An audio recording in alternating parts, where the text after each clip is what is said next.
Hello viewers of the Know Your Candidate segment. We are so glad to have you on board.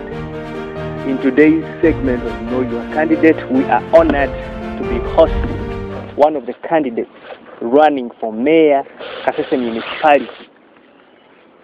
He's a young man with a lot of energy, with a lot of vision, with a lot of passion for socio-economic transformation of urban areas, and he is seeking the mandate of the people of Kasese Municipality to represent them in the municipal council as their mayor.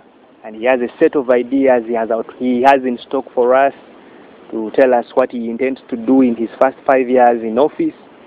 And I'm pleased to be hosting him today. So ladies and gentlemen, I'm pleased to have the candidate for Mayor Kasese Municipality on the National Unity Platform ticket. Welcome to the show today. Thank you very much. Please, would you tell the viewers about yourself, a brief background, who you are, what you are running for, a little bit of information about you that you think the public should know? Okay. Ladies and gentlemen, I am Ahewa Samuel. I am a Mukonjo by tribe, from the Bahira clan, Bahira Banyavanda. The Bahira of Nyavanda are situated in Kisinga. We are in Kisinga sub-county, but from Kavingo, kwa Chitwakwe Kavingo, Bahira Banyavanda Hatsarulo Mutroma wetu. That's where it is. That is Munkunyu sub-county. I am also a graduate business administration, degree in business administration from Nkuba University, and I'm a resident of Kasese Municipality. I stay in Kilembe quarters. Yes. It's interesting to learn a little bit about you. I'm sure the public appreciates it, to be able to know your roots and about you professionally and how you live. So are you a family man as yet, or like me, you are still a single man? Yes, I'm a family man. I'm married. I have a wife and I have a child. Okay. Yeah, very young child. And also I'm a religious background. My religious background is the Anglican religion, and I'm born again. I gave my life to Christ in 2001 when I was in S1. So that is me. Oh, now that you mentioned that interesting aspect of your life journey, being a religious man of the Anglican faith, I would like to go straight to the question on values. Every individual has those personal values on which they base to live their lives, and those that motivate them to live the way they live. What are your personal values and motivations? Yes, my personal values. Number one, I believe culture is very important, and definitely before I even learned to my cultural values, what I have not yet put across is I'm a son to the late Mr. James Kugonza. He has worked with Nyakatonzi. He worked with the Kasese Town Council as a cashier, as an accountant, and he also worked in St. Paul's Cathedral and several places. So part of my personal values that come in is my father, and he has been a friendly person, just like my mother, Mrs. Sarah Kugonza. I am a person who loves knowledge seeking. Professionally, I'm a researcher. I'm self-employed. I'm a researcher. I love knowing a lot. Yes. I have written over 20 books. Wow. I have only published one. Yeah, because of financial constraints. As you know, the challenges of the youth today. Yes. What I also didn't tell you, I am 33 years old. I was born in 1987. And one of the things that took me to self-employment is I got employed around university, Nkumba University in Entebbe. So I started doing research for my professors. And when I started getting to read more details of books, that's when I knew that I have something. I want something. I love knowing. I do knowledge seeking, so I'm a consultant. So I do public speaking and all that. So another value, what adds on my knowledge, is I love independence. Yes, I'm an independent thinker. I'm not a person who believes I should think like my father or I should think like my mother. I believe there is something special in me that I should find who I am in life, not seeing through my father's lifestyle and say, I love being like my father. So I love independence. Independent thinking is my way out. And I believe this is going to help me as a mayor, Kasese Municipality. You need to be an independent thinker for you to make good decisions. Then I love freedom. Freedom. Now you can see I am a flag bearer of people power. So this people power means we are freedom fighters. And part of my personal values, what makes me stubborn in life is because I love freedom. Yes. And that is very key in first making a spiritually mature person and an intellectual. A person who loves knowledge is a person who is supposed to be free in mind. And then I love understanding. That is my other value. I love reasoning a lot. And as a mayor, I believe I will be handling a council which needs to use different ideas from councillors and also use consultancy. Today's leadership needs research-based consultative leadership to help in making decisions, especially government. If you have a government official who is not an independent thinker, who doesn't love freedom, who doesn't have understanding, I'm telling you, we are wasting government time. So I love understanding, I love reasoning and meditation, because freedom and understanding moves with the meditation. Then love. As you have heard, my father is the late Kugonza. Yes. The reason why we were named those names, my grandfather named us those Kitoro names, is not because he loved Vatoro. Yes. No. They had this communication of values. They didn't name us Baluku Mambari because inje I'm supposed to be Masereka. But he named us Asava Tumusime Rohanga, Asava Ahebwa, to teach us those godly values. So I love, like my father is Kugonza. I am a social person. That is another value that comes in love. Then I have faith, tranquility. I love faith. I love in believing. Now that's why you see our commander-in-chief, who is Chagulanyi Robert Sentamu, is a person who says there is faith. You can become anything. He has that song of Sovola. I believe Kasese can be better than this. Yes, and that is part of my value. Then hope. Then there is joy and happiness. I'm a social person. I can see that. I love happiness. I am going to bring this quality of leadership in the Kasese Municipality, and you are going to see how we solve the problems of Kasese. Those are my personal values. Wow, viewers, you can see the energy, enthusiasm, vision, and idealism in the intending candidate for Mayor Kasese Municipality on the National Unity platform. Key among the issues raised, I gather, is that indeed society needs research-based solutions to problems. Society needs dialogue. Society needs critical thinkers, and he intends to bring this on board in the Municipal Council of Kasese Municipality. I can see that, as the saying goes, that the young people are the solutions to the problems of today, the problems of the trading generation.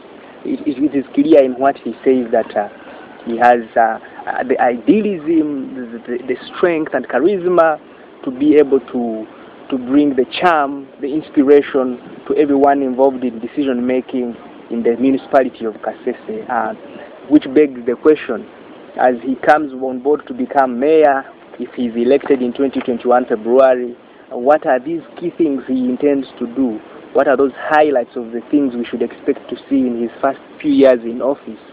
So, ladies and gentlemen, allow me give the mayor to be a platform to tell us his ideas and plans for the municipality. Mr. Mayor, so what do you intend to do if elected to office? Ladies and gentlemen, as Ahebwa Samuel Omuhira wa Nyavandonu, I intend to bring a change, number one, of political ideology in Kasese.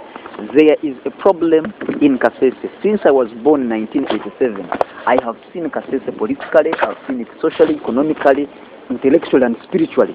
As I told you, I got saved, and when I got saved, I went to university, and I was the chairperson of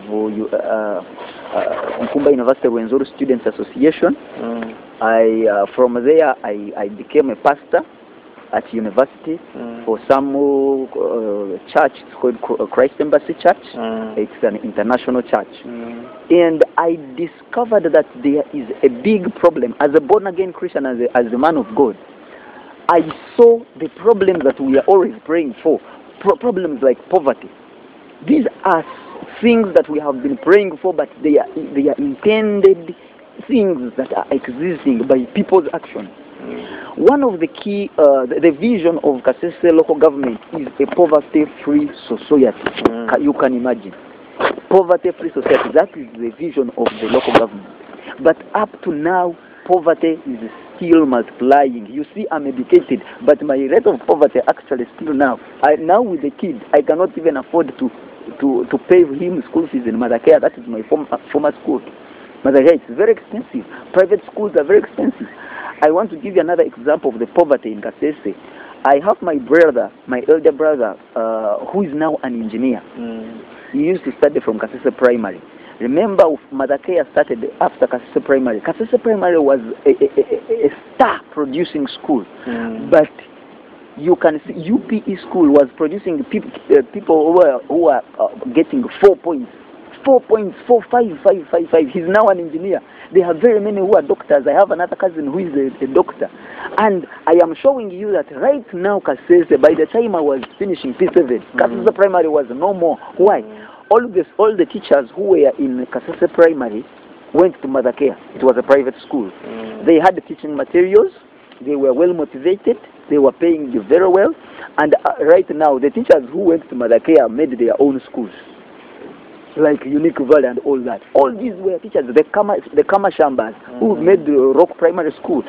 These capacities who were teaching Kasese Primary, they all left and they went to Toro. It's a shame that education levels have reduced. It is because of the lack of the competence of certain leaders. The will of the leaders that we have in Kasese municipality is very low. Now the strategy is this. My manifesto talks about institutional synergy and to make the poor productive. One of the keys of this generation is institutions. Up to now, you see, we have G8 summit. We have the Great 8 countries. We have the Gulf states. They meet every year to discuss on the development of these regions. Right now, if you check on my posters, there is the flag of the East African community. Why do I bring the East African community? This is one of the key institutions that we have in Uganda here. We have an association of mayors of East Africa. And we have problem-solving committees, like the East African mayors uniting against HIV/AIDS. We have all those funds. Now, where the institutions come in, the government of Uganda introduced the public-private partnership policy. That is the PPP policy. This policy was created so that we can bring non-government organizations and public organizations to solve the problem of the poor.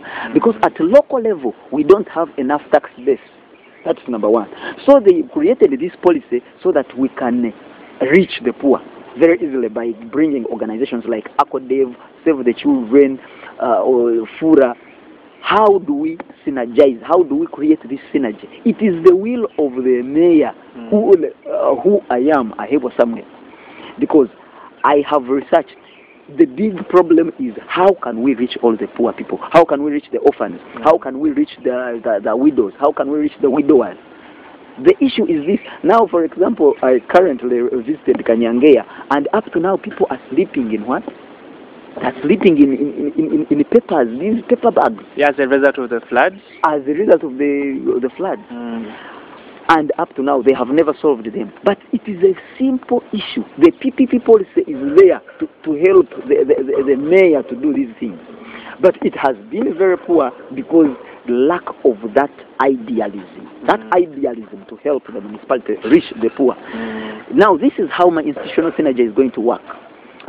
Because actually in the Local Government Act also it is there. It reads that any council can do partnership with any other council and other district to solve a certain problem or to do certain development project. For example, we can make a committee or a forum between Kasese municipality and Kamwenge or Mbarara to say that we are working on agriculture and we fund it. It is accepted, but it is not happening. Now, For example, the issue of reaching the orphans. Yes. There is the church, Anglican Church here, which has this Compassion International. Now, this is how the synergy comes in. As I have told you, the local government accepts us to do that. Mine is, we shall now call, Compassion International gives education services to the orphans. Yes. That is for orphans. Now you can imagine, if we get 100 million on our budget, and we say now, let us bring all organizations which help the orphans, and we bring them into one forum, and we put 100 million, because as the municipal council, we don't have all that capacity to reach all the orphans in the municipality. So we bring these organizations, these NGOs, which are helping the orphans or the widows, and we put a certain amount of money, and we give them, and they go out, they increase the number of people they are covering, or the quality of services they are bringing. And simple, they go and do the work, they just give us a report and assessment. Wow. As simple as that. One of the critical things I like about your ideas is you have this knowledge-based and research-based approach to solutions of the problems we face as a society, and I think that is very commendable. Yes. And it is a quality that is lacking in our generation, where we have a leadership based on sensationalism, leadership based on irrationalism, and this is very good that you are bringing out such ideas and intending to implement them. Yes. So I would like to indulge you, if you may, on how you grew up. You speak a lot of passion about enabling young people who are less privileged to access education, access support, and creating synergies with non-government players to help government reach out to more beneficiaries. How was life like when you were growing up? Did you ever face school challenges? Did you ever lack food at home when you grew up? How was life like for you? Maybe some of these things have encouraged you to want to make society better. Actually, my childhood is very interesting, because it actually tells me the man who I am. As I told you, my father was Kugon. And the most funny thing that happens in my childhood, I grew up a stubborn person. Not this destructive person, but this person who always wants to do what I feel I want to do. And he used to call me Chamutwe. But that Chamutwe name, I found it in these values I have. Independent thinking, freedom, industrious, until you give up those old obsolete ideas which don't work for you, you can never go forward. And this is key for this present government right now. We have to give up ideologies that don't make us rich, that enrich the poor. We have to give up those poor policies. That's why the PPP policy is the best, one of the best policies that was put. And it is a shame that Uganda has the best policies in Africa. One of the countries that have best policies, but we are the poorest in implementing these projects, these policies. Why? It is because we have leaders who don't give up obsolete ideas, obsolete thinking capacity.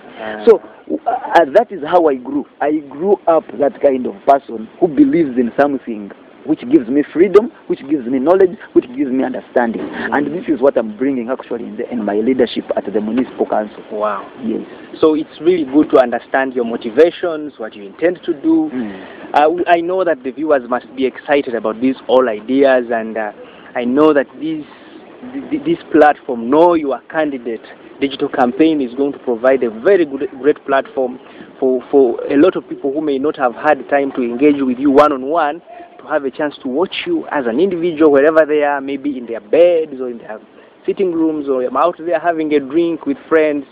And your ideas of change, of freedom, of synergizing for development will be able to reach all those people, and it will make all the difference in your candidature.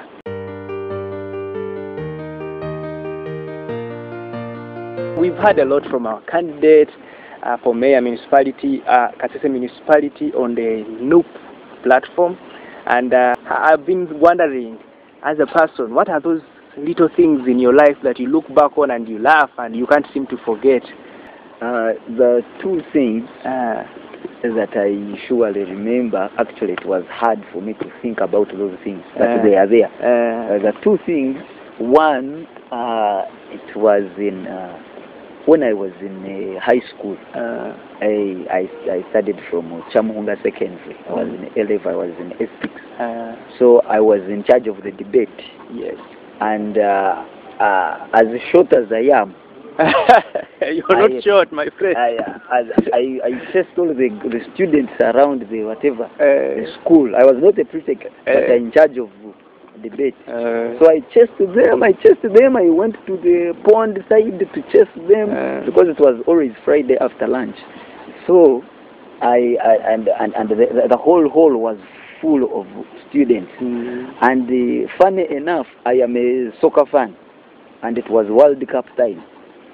That is the World Cup of 2006. So after starting the debate and making sure the guys were there, I had to escape out of school to go and watch this match in another place in a certain center. So as we were going, as I escaped and I went to the other side, we were on the main road. You know, Bushenyi is a funny place. You cannot easily get to the places to branch in. Yeah. So we had to take the highway at a certain time. So the teacher found us there. And most of the guys I was with were around 6 guys. They ran away. And because I was the one who chased all the students to enter the whatever, and this teacher was there, and I knew he believed in me, I said I'm not going to run and look like chicken and look like this one. So when they ran, they disappeared. I remained alone. And actually, the women in the village, they said, and indeed he actually saw that this man is not easy. And me, I was okay shivering, but though I knew he was my friend and he believed in me, he told me just to go back to school. I walked and I went back to school. Since I was the one who had organized the debate, definitely I would still arrive like a chief because it was my time. So that's how I survived being sacked. And that is the funny thing that happens. That wow! You really have a great sense of humor, and in it we see a lesson of recognizing our mistakes and not trying to hide away from them. And that correcting our mistakes. When you are in a mistake, you stand in it and correct it rather than hiding away from it. This shows that since your childhood and throughout school, you have been a person who is honest. You know when you are wrong, you say I'm wrong, and that is a very key characteristic of any intending leader. As we wrap it up, what are your final words as we conclude this in a minute or two? Ladies and gentlemen, dear Kasesians, I will say my Rwenzururu mates, Ahebwa Samuel is my name, Omuhira wa Nyabanda. Ngalimwitsukulu wa late Reverend Elfazi Canon Kambere of Kizinga. This is one of the great servants of God who has served the church and Kasese as a district. I have that blessing, I have that anointing there. And ngawute kandengali on top of that, Mama Wai, Mrs. Sarah Kugonza, the father of Sarah Kugonza, is one of the men who brought Pentecostalism in the Western region. And he brought Pentecostalism in Kasese himself. Abia Congo, Mwarwe Congo, Nemu Congo. So inje singali mutoro completely. Inje gali mukozo wenyin. Next people got Congo on top of that. So he was called the late Pastor Reverend Kapich Silva. Mwateveza yenguro makasese muno. So I have the Pentecostal anointing. I also have the Anglican Church anointing. It's been a very great pleasure to have you on the Know Your Candidate digital campaign, and I'm sure that the voters will have a great time after this interview. Thank you so much. Have a great day, and I wish you all the best.